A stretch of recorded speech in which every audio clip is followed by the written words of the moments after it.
The South African launch of the Tank 500 from GWM, a game breaker, a game changer for them in so many ways. We're in a cold, windy, wet Neisner for the launch event, so this video is going to be a little bit different, but that's the way it goes, and that's the way we have to adapt when it comes to things. But let me tell you, this Tank 500, it genuinely is a game changer.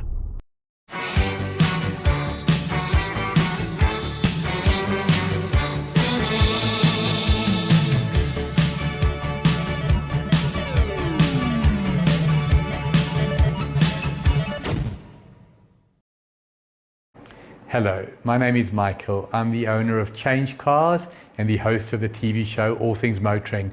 I have one mission, and that is to make a difference to the motoring public. Making a difference how? Making sure that you have safe options, making sure that you have knowledge. In that regard, it is my absolute pleasure and privilege to work with Alan Rosenmeyer of MotorMatters. The man with a hat, I'm the man with no hat, he's the man with the knowledge. Thank you for watching. Jumped into the Tank 500 now after spending a couple of hours in the P500 Bucky. But it's very much a case of same but different, because the spec level is very similar. The tank may have a few extra features that the Bucky doesn't have, but not a lot, I can tell you that. Obviously the tank's a 7-seater and it's the full body as opposed to an open bucket at the back, which does affect the ride, but so little. It's actually incredible, and the ride quality of both of them is amazing. I think I've got to use that word. The power delivery of this hybrid turbo engine, 255 kilowatts, when you want to put your foot down, believe me, it responds. And in sport mode, it responds even better. And by the way, just stick it into four-wheel drive high and try a little bit of dirt road, as we just did a few minutes ago, and cruised along, and it is solid, it's planted, it handles.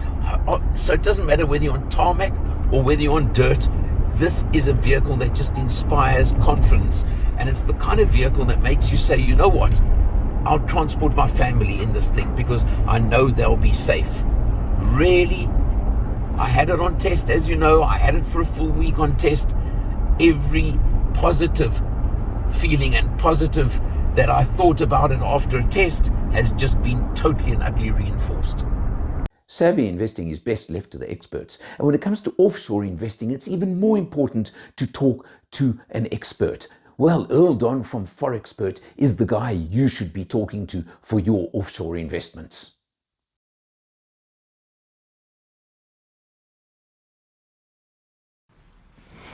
Sitting here with Conrad Groenewald, the Chief Operating Officer of GWM South Africa. Conrad, spoken to you in the past, spoken to you before, but yesterday and today has been exciting. Hi Alan, you and your viewers, thank you for the opportunity. It is indeed been a tipping point for GWM in South Africa.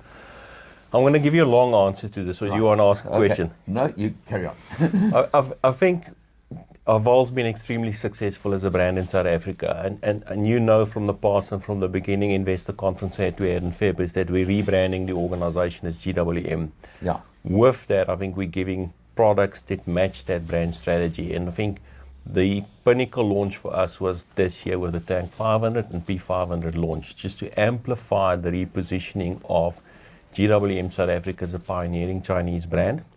But we're also the first brand to take our product strategy over R1 million in South Africa. Which is a massive thing. So I have to just get it. I must tell you, I've put out some footage already. And the comments that are coming through, I must send you through and send you some of the comments in a couple of days. A lot of people are over R1 million. Wow. A number of comments, absolutely worth it. I've seen, I'm looking forward to it, etc. So there's a mixed reaction to it. I've got to be honest with you. We get that, and I think if you look at the buying profile in South Africa, I think the majority of your vehicles, your buying power is below R5 million. I think just the economic situation in South Africa makes it very difficult for people to buy a vehicle up to R1 million or over R1 million. We also know the half-glass empty people would say it's a matter of time Chinese brands will price themselves out of the market. It's not true. Arval is still our volume brand. Arval is still a value for money proposition in South Africa for us, and will still be the key focus for us going forward. Tank 500 for us is an opportunity to showcase the engineering capability and innovation of GWM as a new challenger in the industry. And I think with Tank 500 and 1.2 million rand, you get a lot of features in that product. I mean, you've now seen it, you've experienced the product for the last couple of days. I don't know, what's your thoughts on that? I am so impressed. And I'm not that easily impressed, I promise you. But the features on the vehicle are incredible. The build quality is there, there's no doubt. I haven't yet tested the off-road ability on the 700. On the 500. Yeah. I did on the 300, you know that. Yes. I had a bit of a conundrum with the 500, I'll be honest. I know what the 300 is capable of. I know that technically the 500 is very similar, just as capable. You've even got trail turn and a couple of extra off-road tricks on it. But in my book, and this is just me, number one, the 500 is a little bit too big for real off-roading. And number two, it's too nice to go and get dirty and full of mud. Just those wheels you put on it. I don't want to get those wheels full of mud. I think we get it, but we had to launch the flagship model, the showcase of what we're capable of as an organization. I think in due course we will give you more off-road functional features, tires and rim size that can go off-road. And black alloys, for example. Yes. I was chatting to Darren last night and saying, that we do things like that. But look, as you say, you've launched the flagship. Yeah. You've taken one massive bold step with this pricing in the market in South Africa for, as you say, a Chinese brand. Yes.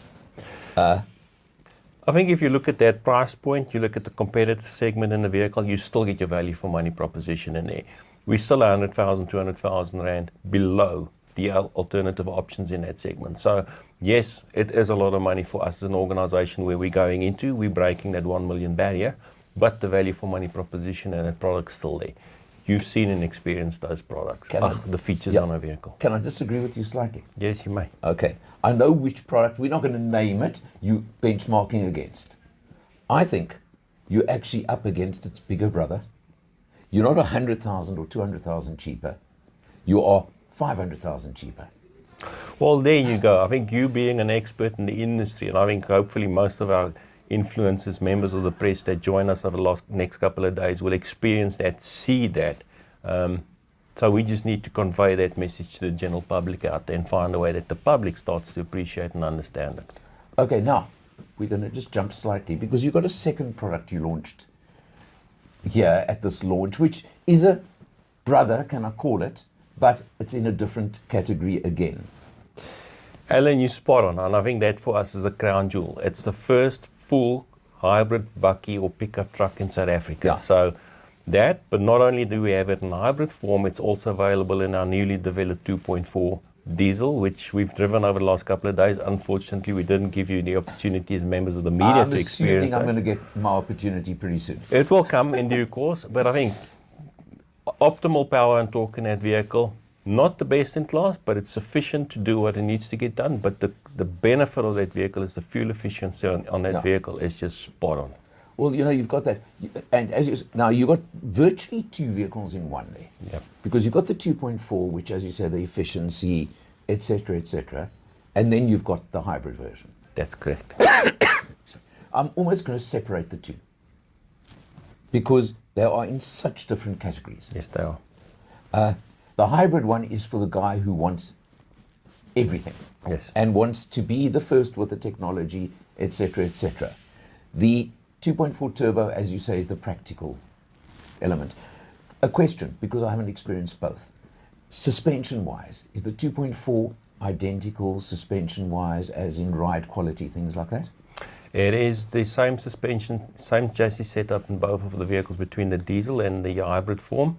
I think what you'll find the hybrid, because of the battery at the back, the fuel tank, the transfer case, transmission in the middle, engine in the power, you'll probably have a more balanced view and a loaded view in the HEV version that gives you a softer, more plush ride versus the 2.4, which is a lighter bodied vehicle. Okay. But technically same specifications on the vehicle. Why I'm asking is you are on the hybrid at least, because let's speak what I've experienced. You are up there with the very best in pure ride quality. Because the thing with can I call them top-level double cabs these days? They're not Buckies anymore. They're not, Alan. I think we're first in the market with a panoramic roof on a Yeah. Bucky.